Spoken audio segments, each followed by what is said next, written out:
Winning the Heisman Trophy is one of the most prestigious honors in all of sports, and this year, LSU's Jayden Daniels was able to take it home. He had an incredible season with the Tigers, and because of that, we've seen his draft stock increase from a day 3 pick to a borderline top 10 guy in most mock drafts. But what's the truth about him? Is he an elite prospect worthy of being in the same conversation as Caleb Williams and Drake May, or is he an overrated one-hit wonder who will do nothing but disappoint in the NFL? To find out, we're going to first have to dive into the positives of his game to see what made him so dominant in college.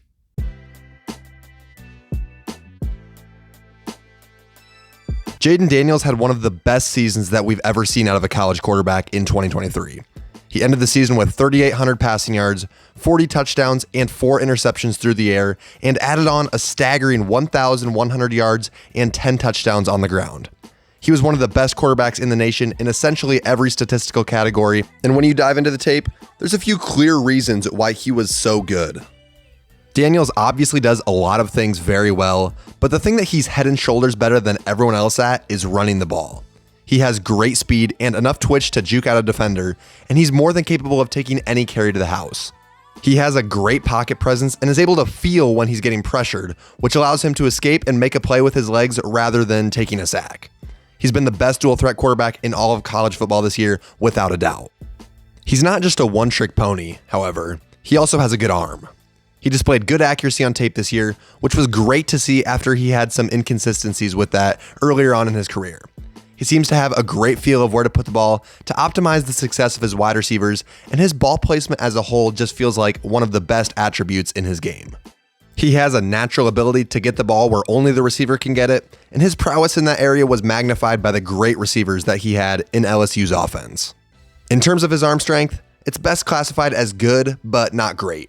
He can push the ball downfield and has good accuracy on those throws, and he's capable of putting some zip on the ball, although it's been inconsistent at times.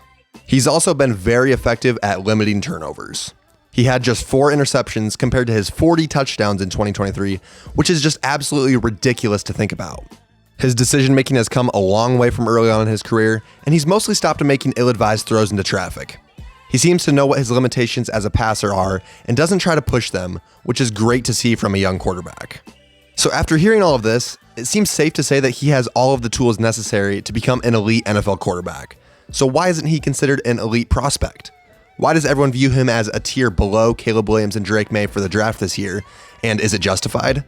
To get answers to those questions, we'll now need to dive into the negative side of his game to see what potential red flags he has.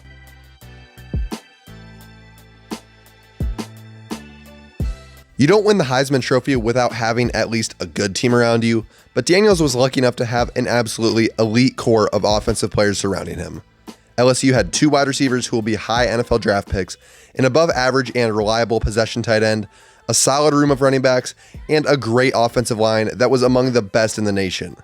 Obviously, he can't control any of that, but that does lead to some natural concerns surrounding how much he actually had to do by himself in college.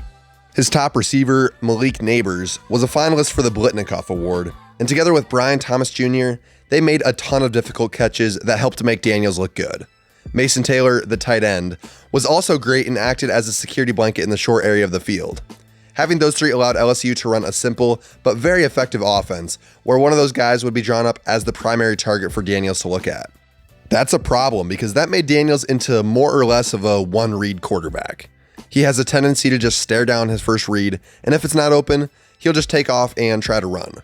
In the few times that I saw him actually progress through his reads, it was very slow, and he was only able to get away with that because of LSU's elite offensive line. Speaking of the front 5, they had a great year this season and kept their quarterback clean. That means that he didn't face much pressure and always had a clean pocket to throw, as well as some wide open running lanes. To put all of that simply, I'd say that he's just not battle tested. A typical play consisted of him taking the snap, staring down hof first read, having all of the time in the world in the pocket, and then either choosing to throw it to that player or take off running. It obviously worked out very well in college, but when he gets on an NFL team that isn't so dominant compared to their competition, he may struggle to adjust to that, and more problems may be brought to light. One more thing worth noting is that he needs to stop taking so many hits when running the football. He stands at 6'4", 210 pounds, which means that his frame is a good amount too small. That didn't stop him from taking a bunch of hits in college, however, and he's going to have to learn how to slide or avoid contact if he wants to stay healthy in the NFL. We saw Anthony Richardson get hurt thanks to all the hits that he took this year, and he's a whole 35 pounds bigger than Daniels.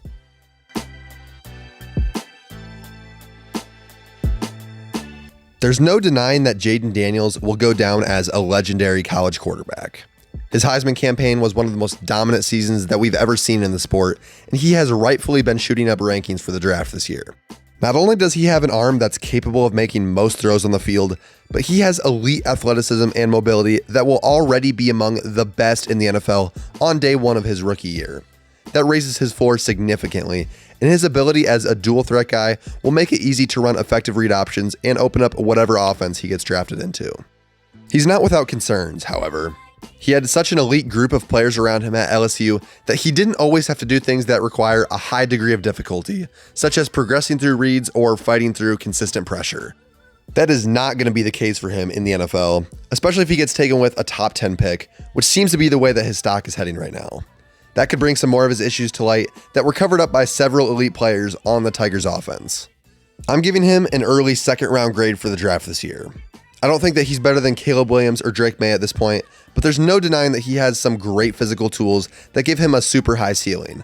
I think that a lot of his success in the NFL will depend on where he lands, how he's utilized, and what kind of a scheme he has to run. Either way, he's one of the most electric players to watch in all of football, and there's no doubt that it'll be awesome watching him pursue greatness in the NFL for years to come. Thanks for watching this video. If you like this type of content, be sure to like, subscribe, and hit the bell so you never miss a new drop. Thanks for watching, and until next time, goodbye.